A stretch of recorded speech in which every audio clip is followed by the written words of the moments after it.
The 2009 range of chillers starts at 0.5 kilowatts for places like research facilities, labs, universities, ranges through to mid-range chillers for air conditioning applications, right through to the larger SDA chillers, which are a modular chiller, which go up to 140 kilowatts, and then these can be put next to each other with integrated PLCs and water connection and electrical connections, up to as many kilowatts as you need.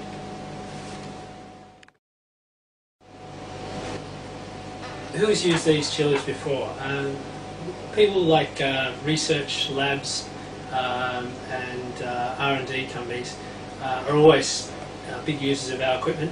Any given period, we'll have a number of the top 10 and the top 100 research spenders in Australia using our equipment. So in 2008, we had orders from CSL, from BHP Billiton, from the CSIRO, and countless orders from universities for the lab facility chillers. In terms of process environments, we do a lot of work with food processing environments for temperature control in different production processes, the plastics environment, the pharmaceutical environment, the mining industry for cooling drives and crushers, concrete companies, cold water for concrete batch plants, and of course consultants and contractors for air conditioning developments.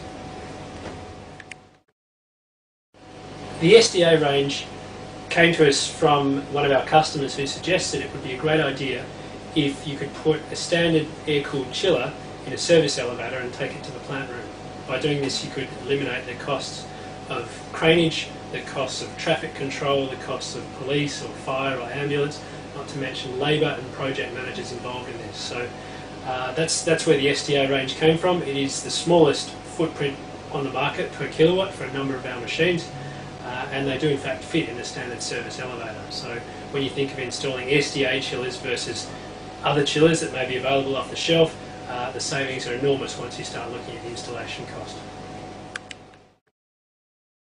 Australian made is important because the machines are designed from the ground up for Australian conditions. Australia has a very challenging environment in that it can be very cold in parts, it can be very hot in parts, and the same places can get extremes of both hot and cold. So the machines are designed for these extremes of temperatures. They're designed for very harsh conditions, so as standard, all our condenser fins are passivated with a protective coating, and all the parts within the chillers are also sourced so that they're available locally if a local refrigeration mechanic needs to get to it. So in terms of where the machines fit in the market, the machines from Summit Matsu chilling systems are the ones that are designed to last between 15 and 20 years. If somebody needs to work on them, then they can go to their local wholesaler and they can get all the parts locally and quickly, and that's what we want. The main things that differentiate Summit Matsu chillers from others on the market are made in Australia, which we've already discussed. We have a very short delivery time, between 6 and 8 weeks, and we also use the best technology that the world has to offer as well. We go to great lengths to buy from the companies that supply the biggest chiller manufacturers in the world, and we also use the highest quality parts like Grundfos pumps, for example, like RefComp compressors, for example, and like Thermo heat exchangers.